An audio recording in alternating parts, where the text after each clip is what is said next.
भूमि को लौटाने का जो निर्णय लिया है, ये इससे पूर्व कर्नाटक के मुख्यमंत्री श्री सिद्धारमैया जी ने यही किया था। यह स्पष्ट रूप से यह प्रमाणित करता है और यह एक प्रकार से स्वीकारोक्ति है कि सत्ता का दुरुपयोग करके भूमि को हड़पने का कार्य कर्नाटक में कांग्रेस में सर्वोच्च स्तर पर हो रहा था। इतना ही नहीं है, मुख्यमंत्री पहले इसमें संलिप्त रह चुके हैं। 2015 में उप मुख्यमंत्री डीके शिवकुमार जी की ऊपर लैंड ग्रैब का केस लग चुका है, जो कि बंगलौर डेवलपमेंट अथॉरिटी के द्वारा 1986 में आवंटित भूमि के समय से चल रहा था। उसके आधार पर था मूडा स्कैम, जो मैसूर अर्बन डेवलपमेंट अथॉरिटी का स्कैम, जिसमें चीफ मिनिस्टर साहब उनके इन्वॉल्व थे।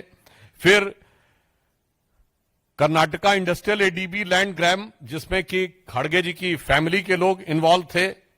और इतना ही नहीं है, इससे पूर्व कांग्रेस के मुख्यमंत्री रहे कमलनाथ जी का नाम आ चुका है। तो राजस्थान में मुख्यमंत्री रहे अशोक गहलोत जी का नाम बीकानेर के लैंड स्कैम में आ चुका है। तो भूपेश बघेल जी के पास आ चुका है।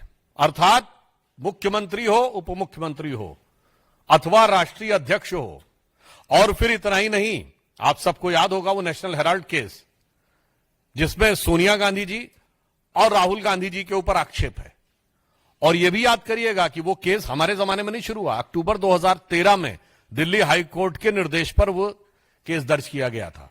इससे बहुत साफ हो जाता है कि कांग्रेस में सारा शीर्ष नेतृत्व, किसी भी राज्य का मुख्यमंत्री हो, कोई भी उप मुख्यमंत्री हो, उनके पूर्व राष्ट्रीय अध्यक्ष हों, वर्तमान राष्ट्रीय अध्यक्ष हों, और चिरयुवा नेता हों या बुजुर्ग नेता हों, सब एक दृष्टि में समान हैं कि गरीब की भूमि कैसे हड़पनी है। सब भ्रष्टाचार में, भूमि हड़पने के आंदोलन में बहुत समान रूप से संलिप्त हैं। कभी कभी मुझे लगता है कि एक वो कांग्रेस पार्टी थी जो महात्मा गांधी के आदर्शों से प्रेरित थी और आचार्य विनोबा भावे जी ने भूदान आंदोलन चलाया था। आज राहुल गांधी जी और सोनिया गांधी जी के विचारों से प्रेरित एक कांग्रेस पार्टी है जो भू हड़प आंदोलन चला रही है। तो यह कांग्रेस का नैतिक पतन है, भूदान से लेके भू हड़प तक। और इतना ही नहीं, आपको ध्यान हो, सर्वोच्च स्तर तक, मतलब आज वहां चीफ मिनिस्टर और राष्ट्रीय अध्यक्ष अगर इन्वॉल्व, आप कल्पना करिए कि किसी दूसरी पार्टी के या हमारी पार्टी के किसी इस स्तर के नेता पे आरोप लग गया होता तो उसके बाद किस ढंग का वितंडावाद मचाया गया होता। और आज जिस प्रकार की चुप्पी कांग्रेस पार्टी ने और इंडी गठबंधन के सारे दलों ने साध रखी है, उसके ऊपर हमारा उनसे सीधा सवाल है। और यह साफ दर्शाता है कि जनता की गाढ़ी कमाई से बनी हुई सरकारी संपत्तियों को हड़पने में ये सब एक दूसरे से मिले हुए हैं और सब एक दूसरे को मौन समर्थन दे रहे हैं। नेशनल हेराल्ड केस में आप सबको याद होगा, कभी आपने सुना है कि कोई ऐसी कंपनी जिसमें सैकड़ों करोड़ की, मतलब 2000 से लेकर 3000 करोड़ तक की संपत्ति हो और वो 90 करोड़ की देनदारी में बिक जाए? और वो भी जबकि 3 अखबार उसके थे। आप सब पत्रकार हैं, मैं कहना चाहता हूं 3 अखबार, नेशनल हेराल्ड, हिंदी में नवजीवन और उर्दू में कौमी आवाज। 10 साल इनकी सरकार रही, ज्यादा नहीं, केवल 1-1 करोड़ का विज्ञापन देते रहते तीनों अखबारों को, तो 10 साल में कर्जा उतर जाता 90 करोड़ का।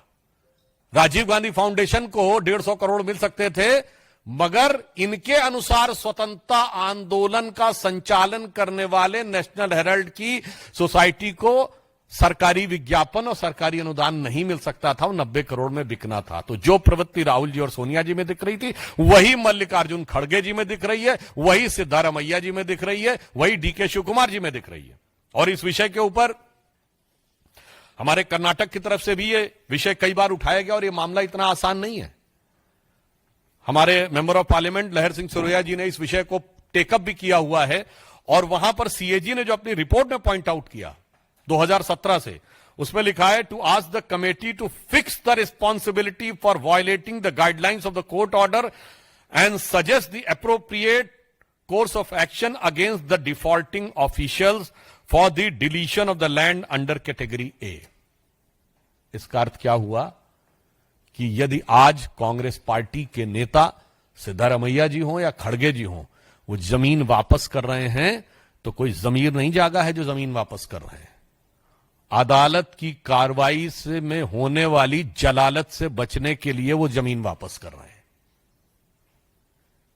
और मैं राहुल गांधी जी से पूछना चाहता हूं कि आप तो कहते थे कि आपकी मोहब्बत की दुकान है, ऐसा प्रतीत होता है कि ये मोहब्बत की दुकान तो किसी भूमाफिया प्रॉपर्टी डीलर की दुकान नजर आ रही है, जहां दूसरों की प्रॉपर्टी हड़पी जाती है, जनता की प्रॉपर्टी हड़पी जाती है और उसके बाद उसको अपने चहेते लोगों को अनुदान दे दिया जाता है।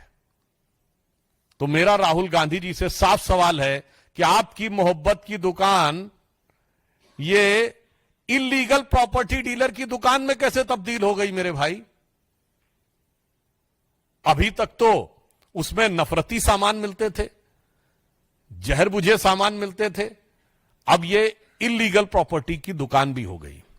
इसलिए हमारा साफ मानना है कि कांग्रेस पार्टी आकंठ भ्रष्टाचार में डूबी है और जमीनों के घोटाले में कुछ ऐसी कांग्रेस को जमीन से लगाव है कि जहां जहां सत्ता में आती है, हरियाणा हो, राजस्थान हो, छत्तीसगढ़ हो, कर्नाटक हो, जमीन के साथ इनका विवाद जरूर जुड़ जाता है। और जिस स्तर तक इनके सभी नेता इसमें आरोपित हैं, तो कोई ये नहीं कह सकता कि ये कोई आइसोलेटेड सिंगल केस है, जिसे एक कहते हैं ना कि एक हो तो समझाइए आके कूपही में यहां भांग पड़ी है। यानी एक कोई हो तो समझाइए, यहां ऐसा लगता कुएं में भांग पड़ी है, या ये 99 के नशे में बहुत मदहोशी थी ना कांग्रेस की, तो ऐसा लगता है कि जमीन को देखकर तो उनको ऐसा लगता है कि जिसको देखो वही आज मदहोश है, आज तो मैं दीवाना गजब ढा गया। तो जब से वो दीवाना बने हैं जो जोश के साथ 99 के खुमार के साथ, तब से वो गजब ढा रहे हैं और जनता पे कितना गजब और कहर ढाया जा रहा है वो हमारा साफ है। इसलिए हम कांग्रेस से सवाल करना चाहते हैं कि आप बताइए कि नैतिकता के आधार पे जिन लोगों ने जमीन वापस कर दी, क्या उन्हें इस्तीफा नहीं देना चाहिए? जब आपने स्वीकार कर लिया कि जमीन गलत आवंटित थी और वह भी सीएजी की रिपोर्ट और कई कोर्ट की प्रक्रियाओं के शुरू होने के बाद, राज्यपाल के द्वारा परमिशन मिलने के बाद, तो कांग्रेस अध्यक्ष, कांग्रेस के मुख्यमंत्री और राहुल जी और सोनिया जी से मैं पूछना चाहता हूं कि सिर्फ जमीन वापस करने से काम नहीं चलेगा। यह बताइए कि अगर जमीन वापसी की है तो क्या नैतिक आधार पर आपको इस्तीफा नहीं देना चाहिए? धन्यवाद। प्रज्ञा।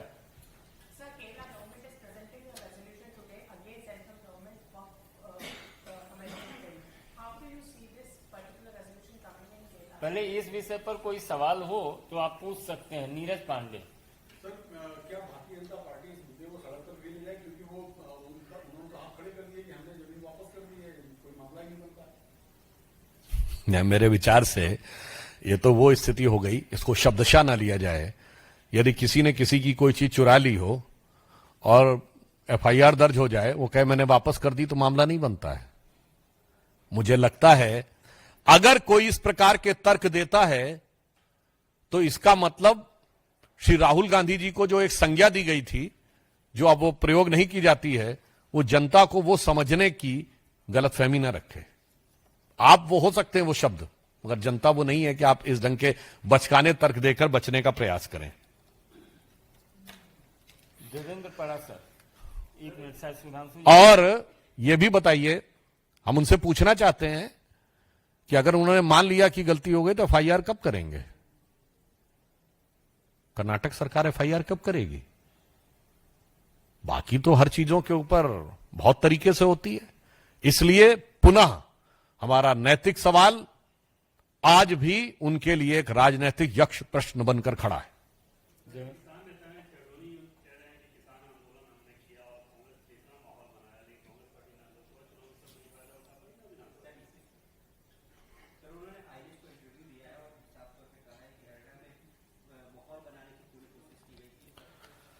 देखिए, ये जो चंदूनी जी का वक्तव्य आया है, इसने फिर कांग्रेस की जमीन के अंदर क्या छुपा हुआ था वो उजागर कर दिया है। स्पष्ट